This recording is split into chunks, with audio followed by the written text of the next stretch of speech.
Have you ever experienced an overwhelming feeling of stress and pressure at work? You are not alone. Work is a common place for people to experience extreme levels of stress, often presenting itself through negative changes in job performance, productivity, work engagement, communication, and daily functioning.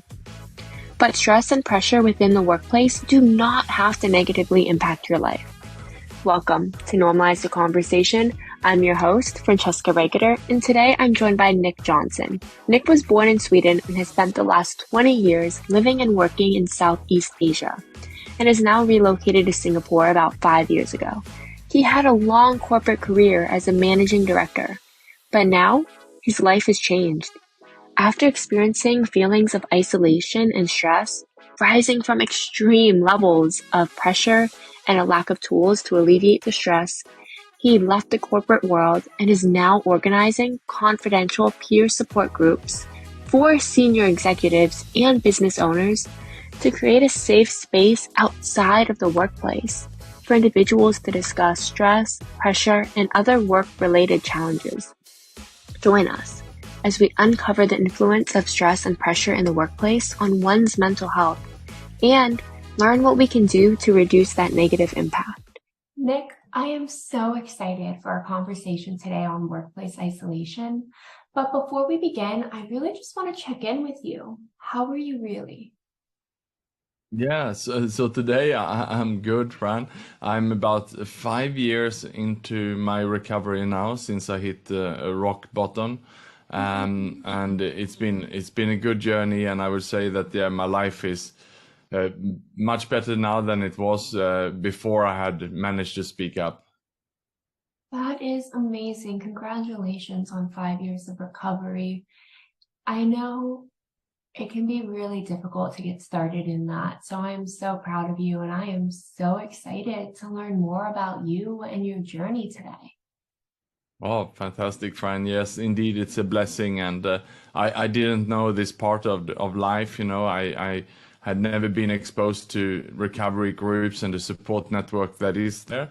And I think it's almost, it's almost sad that you have to hit rock bottom to find that gift of desperation. But as you have been given that, it's something I want to hold on to. Yeah, absolutely. It's really sad that our society is often so reactive and we don't get the tools and information that we need until we're really at that rock bottom point, like you said. And that's why conversations like this and the conversation we're going to have today is so incredibly important, because it starts giving people the tools and information and awareness that they need before they get to a point where it's just too much. Yes, absolutely. And it starts by having someone to talk to, I think. And life is more that we show about our successes and the awards we win and how good we are, rather than daring to be vulnerable. And with that comes a lot of isolation. You have to hold on to all the negative things or the difficult things you tend to hold on to, and sharing the fluffy things on top of it, instead of being honest and vulnerable with yourself and others. Absolutely. It's so important that we learn that we can be vulnerable, that it's okay to be vulnerable. It's okay not to be okay. There's this idea for some reason that strength is keeping it all together all the time and having that great smile on your face. And that's not true. Strength is being okay with not being okay and doing what you can to get through and taking it one step at a time and showing up for yourself, showing up for others, loving yourself, caring for yourself. That's what inner strength really is. And I don't know how society has really cultivated this message that you have to just keep it all in and somehow be okay, when we're humans, we have emotions, we experience, the world is so much today. It's okay to feel stressed or overwhelmed or to break down. And just, it's literally, it's okay. Yes, absolutely. And I appreciate that you also are sharing this message, because it is an important message that we need to have in the open, so people start to accept it as well. It shouldn't just be okay for people in recovery or people who've gone through challenging times to speak up. We shouldn't have to do what I did to hit that rock bottom and find that gift of desperation that I did find. How can we? So the question here is, how can we then get people to speak up and be more vulnerable and address things when it's not good before it becomes a disaster? Yes, exactly. Getting people to know that it's okay to reach out for support, that there's tools and options available is so incredibly important. And that's what I love about what I get to do, is bringing this information to the forefront and giving people the space to know, like I said, it's okay not to be okay, that there's things you can do, that you can reach out, that it's strength. It takes strength to reach out and know that you deserve support and you deserve help and your voice deserves to be heard. Yes, absolutely. And by the way, I also lost a friend and a colleague of mine to suicide a few years ago, and that was what it took in order for me to be able to go the extra length to actually share my story in the open. I had so far, when that happened, I was 1 year into recovery. I was feeling well myself, perhaps the best I've ever done. But I had not shared with the world that I was going through recovery and that I was feeling a lot better. But when that happened, I decided to open up about my story because I realized that you never know how close you are. And in this case, just like most of them, this was a man who was living perhaps a life beyond his wildest dreams. He had just come back from Mount Everest, where he had climbed to the Mount Everest base camp, and he was very fit, therefore. He had a girlfriend he loved, and he had just shared on social media that, he's never been happier, and suddenly he was gone. So it's so difficult to see from the outside what's going on. I am so sorry for your loss. It's so hard when we lose someone to suicide, and we, like you said, like post on social media from the outside, life looks amazing and perfect and great. And deep down, so many people are struggling and they don't reach out, they don't open up. And then it gets to this point and it's just heartbreaking. It's absolutely heartbreaking. And as a society, as individuals, we really, really need to change the messaging, change the narrative, and give people just empower people to want to reach out, give them the information, the awareness, the tools, the space, the validation, the love, the support, the compassion, so that they're willing to reach out for help and they know that they're going to be loved and supported. Do it. Yes, absolutely. And here, where I'm based in Southeast Asia, it is even more stigmatized than it is in the Western world. And it's very difficult for people to open up about these things here. And it was even a suicide attempt until 2019 here in Singapore was even considered a crime. So if you reported it and spoke up about it, then, it would be a crime. So therefore, people were naturally keeping it secret. Now it has, since 2020, been decriminalized, so the conversations are just starting. So you can imagine we're only 3 years into here being able to even speak about it legally. So that's a huge job we have ahead of us, and that's why I'm driving this message very hard in this part of the world. And probably, as you know, there's a lot of people from US and from Europe also based here in this part of the world as regional head CEOs leading all the big organizations, the big multinational companies. They're based in Asia, so many are away from the family, which they perhaps don't bring with them always. They're stationed here, and then to work in countries where there's different languages, different cultures, different legal systems. And then, having the pressures here and then not being able, at least until recently, not being able to talk about these things, that can be a very, very lonely and isolated place. Oh, yes. Oh my goodness. I had no idea that it was like a suicide attempt was considered illegal.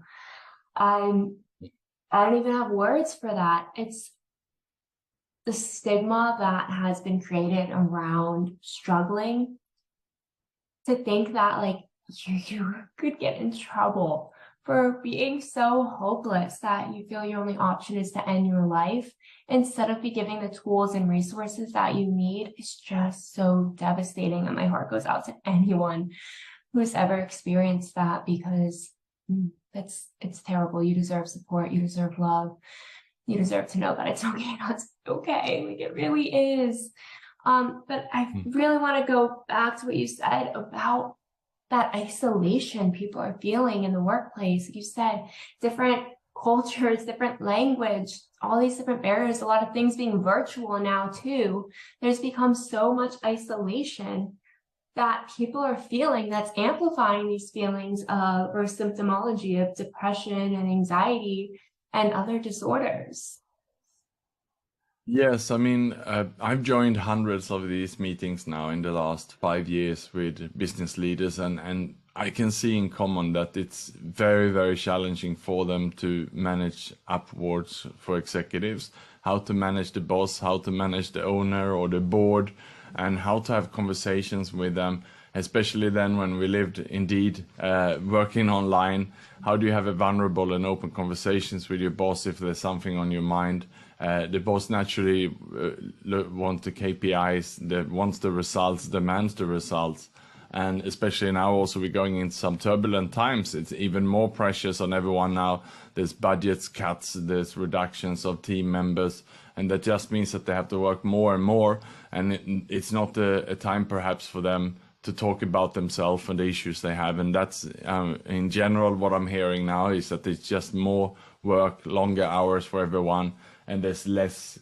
There was a time, I would say, during the pandemic when we started to ask each other, are you okay, and so on. It seemed like it was, all these town halls, all these meetings. The boss realized that, well, we are in lockdown, we need to have some meetings online. Let's do a Zoom meeting and check in so everyone is okay. Maybe they had a motivational speaker or something. So it was perhaps a bit hip, it was modern to do that for a while. But now we're back to the real world again. Everyone have forgotten about asking if people are okay. And now it's just about, trying to hit budgets again and getting results. So these conversations have sort of died out.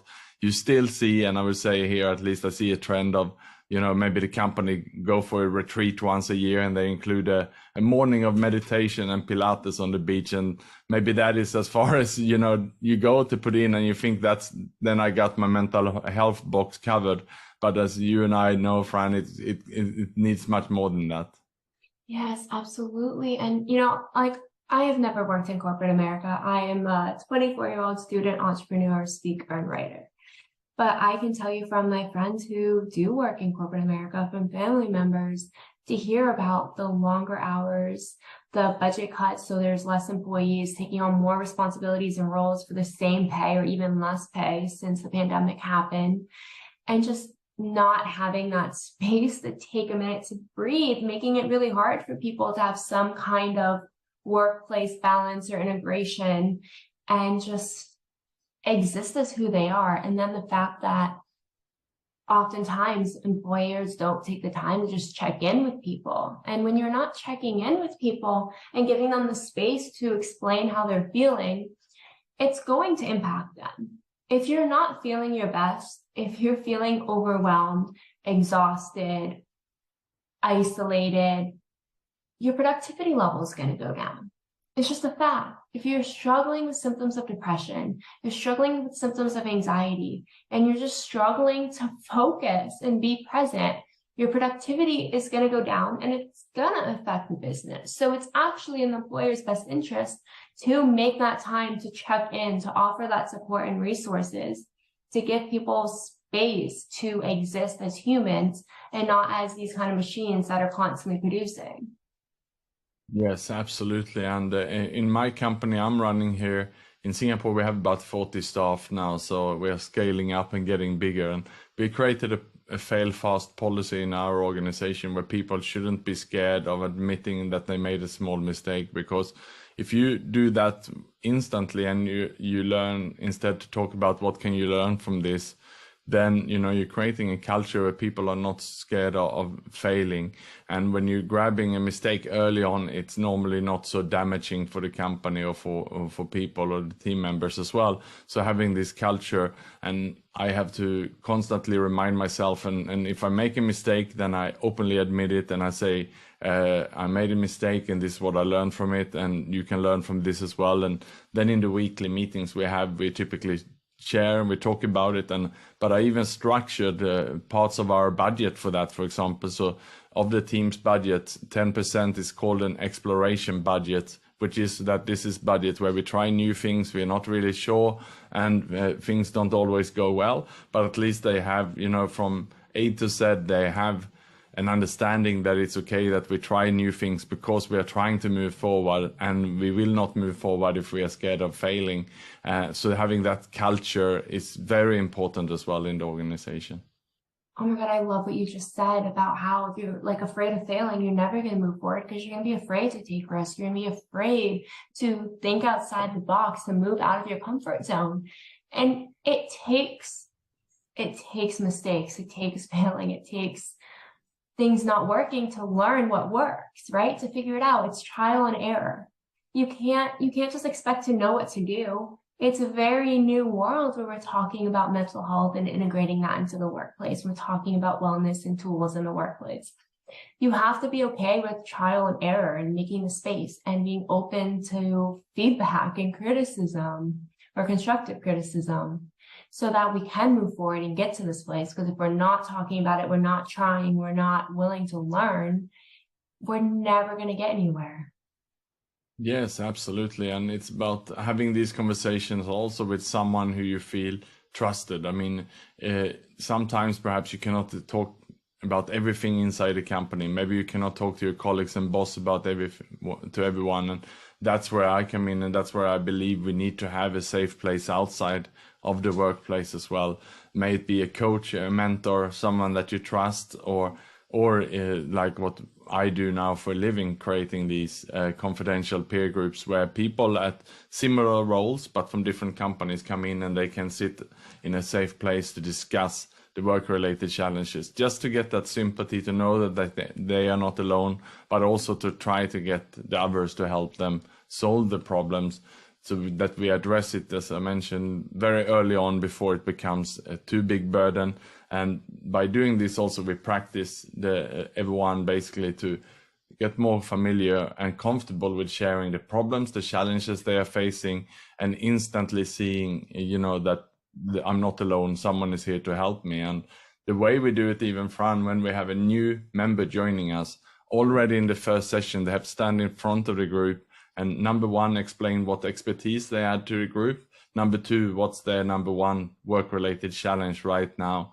So by doing that, sort of, how often would you come into an organization or a meeting or a group where the first thing you have to stand up and say, this is my number one work-related challenge right now? That's doing something completely different. And yes, they are uncomfortable perhaps doing this, but we prepare them, we support them. And once they've done that, they already been vulnerable with the group and they share the biggest burden, and the rest of the group can help them solve it. And hopefully they leave that session feeling a lot better already. Oh my goodness, I admire that so much. That is so needed and so important. We need to make the space for companies to learn so that employees, like you said, don't feel alone in it, that they know that there's tools and resources behind them, that there's support, that if they can't handle something, that they're feeling overwhelmed, that they're not alone in it, that it's okay to ask for help. It's okay to ask for more support. We need to change the narrative. I'm actually really interested in what the culture is like by you in Singapore, because here in America, the culture is really, really on production and just constant production. How efficient can you be? And constantly just going up against how much content you can create instead of really focused on the individual. It's all about the company. And I think we're starting to see that shift here. But I'm really interested in seeing and learning more about what the culture is like over there. Well, I would say it's very similar, Fran. It's and most of the executives that I'm surrounded by are working for the big multinationals. They go spend 2-3 years perhaps in Singapore, then they go to other countries around the world. So it's very similar. I think if you're in the big corporate world these days, they working in global teams, which means they are meeting around the clock, and we live in a globalized world that it's any big company would have more or less the same culture, and it just means that it's extremely long working hours. And it's not rare that I'm hearing that people are starting to work, 6, 7 in the morning and on calls until midnight, and then a quick sleep, and then it's time to work again. And it's just never stops, never ends. And I think in that sense, also the fact that everyone is now so easily accessible, even when they're at home, at Zoom, those barriers between work and home was broken by the lockdowns. And we haven't managed to put enough parameters, I think, around ourselves. But people are also scared to lose the job. I better be productive. I better do more than anyone else, because if there's layoffs, then I want to be the one who's here. I don't want to lose my job, because people are scared also. If you have a mortgage on a house, you have a family to feed, then naturally people will try to bite together and just do what they have to do in order to keep the job. Yes, I mean, this fear of losing your job and sacrificing yourself to be able to keep your job, it's so frustrating. And honestly, it's something that's going to be so hard to break and to change in our societies, because so many people live paycheck to paycheck. So many people live paycheck to paycheck. A lot of people don't have savings and have the cushion to be able to quit their job and look for another job and risk not having a job for months. So many people, I mean, especially since the pandemic, just don't have the same financial resources as they have. We see inflation going up on a global scale.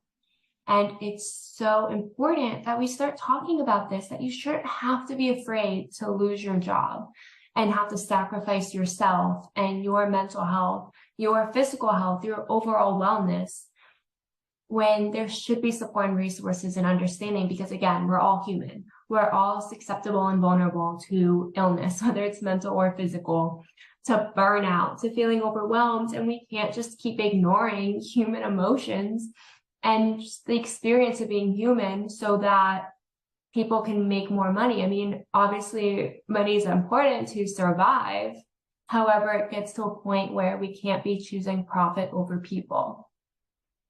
Yeah, and that is the difficult side of this, right? It's easy for companies to show that you care when it's in good time and profitable times, and doing all great initiatives for the employees. But when the company is running at a loss, there's a pressure at every level for people to reduce cost and reduce manpower, and therefore it's naturally spread to everyone in the organization. And then unfortunately, it is what the situation we find ourselves in now.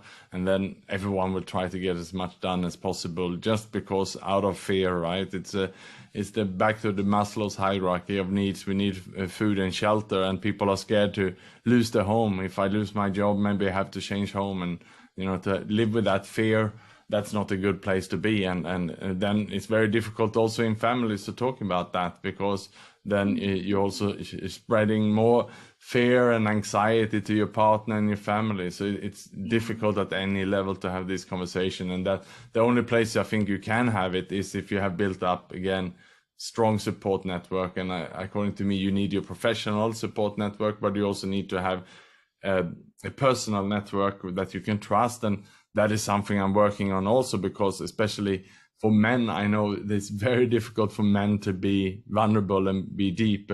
At least what I found, Fran, is that women tend to have a few friends who they're quite close with and open with. But when it comes to men, the conversations are very shallow. It's typically going to watch sports somewhere, or go out cycling or playing golf, and having a good time and talking. But perhaps not going so deep, perhaps not sharing what's really on your mind. That's what I at least seen with my friends, and that's what I'm finding when I'm talking to people here. No, absolutely. And like, I can give the example with like me and my brother. Like last night I was out with my friend, having a drink and just like talking about our lives and our emotions and how we're feeling, and like something she was afraid of, something I was feeling overwhelmed about. And like, we spent like 3 hours just talking about it, and it was so great. But if I ask my brother, oh, what do you talk to your friends about? He's like, oh, like sports or cars. And I'm like, why don't you guys talk about like your feelings, your emotions? He's like, guys don't do that. And it's so, but way society has really cultivated it, right? The difference in the genders, the difference in what you're expected to be. We expect females to be sensitive and emotional and open and compassionate, and then men we expect to be strong and tough and powerful and bold and assertive, and we don't give them space to just feel and express how they're feeling. And then you add into that workplace, going back to what we were saying about the finances and that fear of losing your job, men are expected to be like the providers of the family. They're expected to be those financial providers, and it can feel like such a failure when you can't, and to be afraid that you're going to lose your job by speaking up and saying you need more support or resources it's so unfair. Yeah, it is indeed a lot of pressures there, and I think we need to change the saying, big boys don't cry. I think that's quite common that children or boys were told that when they're crying, and that just have to change, and that we need to perhaps say, big boys must cry or can cry or whatever we want. We just need to change the perception on that. And actually, the stronger men are men who are able to cry and able to speak up, because if we do that, then of course the workplace is full of men, and if they are not vulnerable, and if our leaders are not vulnerable, then it's very, very difficult to change the conversation. Yeah. Absolutely. And that's the thing, is we need to be having these conversations. People need to know that it's okay not to be okay. It's okay to cry. Your gender identity does not dictate if you're allowed to cry or not. That's ridiculous, but that is the messaging we have created. We tell kids, like, get over it, grow up, like, cry me a river and build a bridge and get over it. Like, we're so, like, these messages that we're putting out there is really, really impacting people long term. People are terrified of being vulnerable, of opening up, and it causes so many strains on relationships. It causes so much unproductivity at work and just in life and in self-care, because you feel like you constantly have to put on this mask and hide behind what you're expected to be, instead of getting to just exist as you are and love yourself for who you are and care for yourself, identify your needs and work toward actually meeting them. Yes, absolutely. And I think you're doing a great job with this, Fran, and addressing this at every level. I mean, I'm doing it here with senior executives, and because I do believe that, if it comes to the workplace, vulnerability has to start from the top. You cannot expect that let's say fresh graduates are coming into the workplace, walking into the boss the first day and start, opening up and being vulnerable. It won't work. It has to start from the top. The leader of the organizations need to be open, need to be vulnerable, need to set the scene here so that people feel safe. And I can share with you a story here, because I have written a book on executive loneliness, and I have an ebook. And normally, if people are coming to apply for my organization for a job, before the job interview, normally I send them a radio interview where I talk about executive loneliness, and I flip them also a PDF version of my book. Sometimes they don't read it. Most people read perhaps a few pages of the first chapter, but there was one gentleman who had read the whole book, and he said to me in the job interview that he had 2 attempts at suicide himself, and he said, I really resonate with your book. Thanks for the work you're doing. And we connected on a very deep level. We had a 10-15 minute conversation about this before the job interview started. And I'm sure you're not surprised that I actually hired this guy, and we have the most wonderful relationship. So can you imagine someone coming into a job interview, the first thing they said they attempted suicide, and that person is hired, and that to me shows that we shouldn't be afraid of having these conversations, and it's a strength rather than a weakness to open up. Absolutely. And I think we really are starting to see a shift in care toward humans, and workplaces being interested in adopting different wellness techniques, different support, different resources.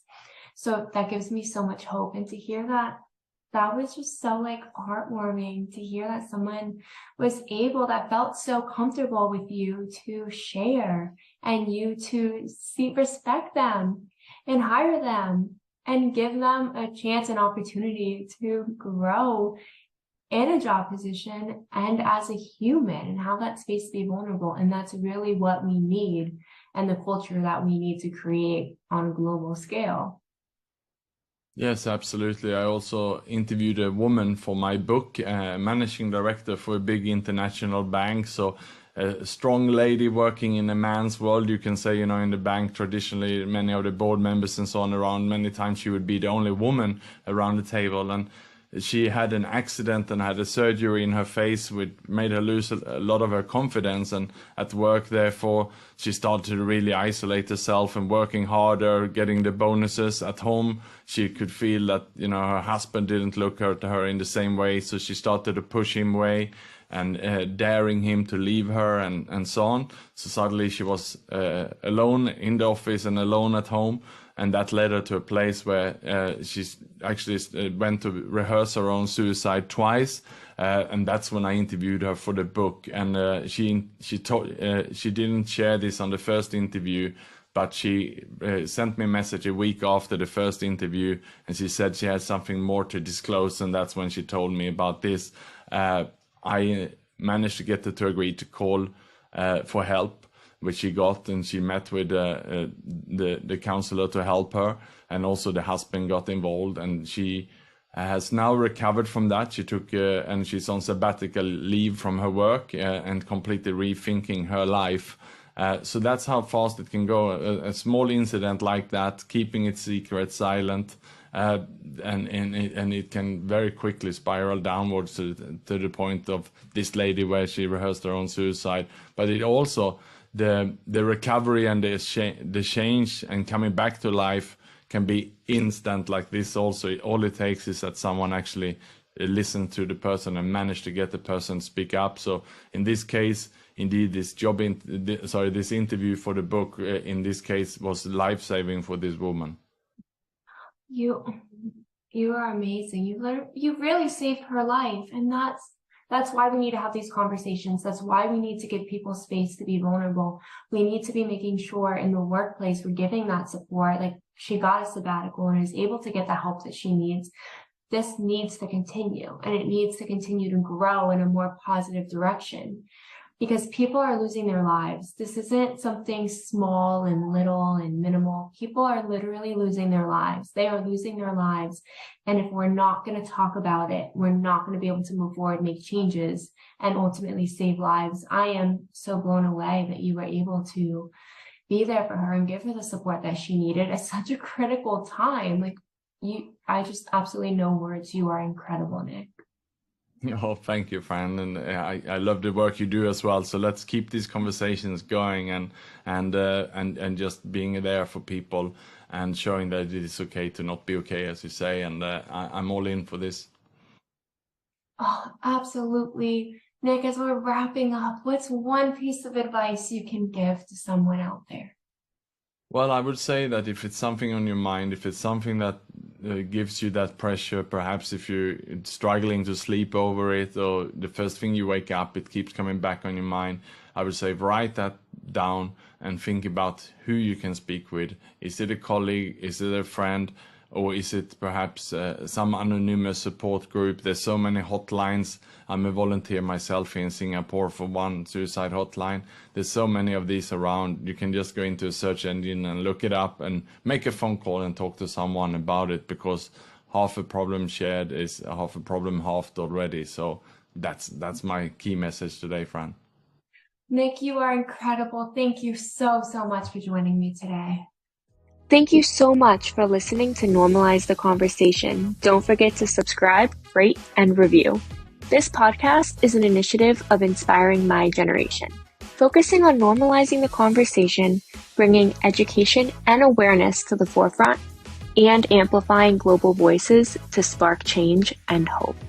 Inspiring My Generation is a 501c3 nonprofit organization on a mission towards suicide prevention through awareness, conversation, education, and support. Connect with us on Instagram at Inspiring My Generation and visit our website inspiringmygeneration.org to learn more about our work and how you can make a difference.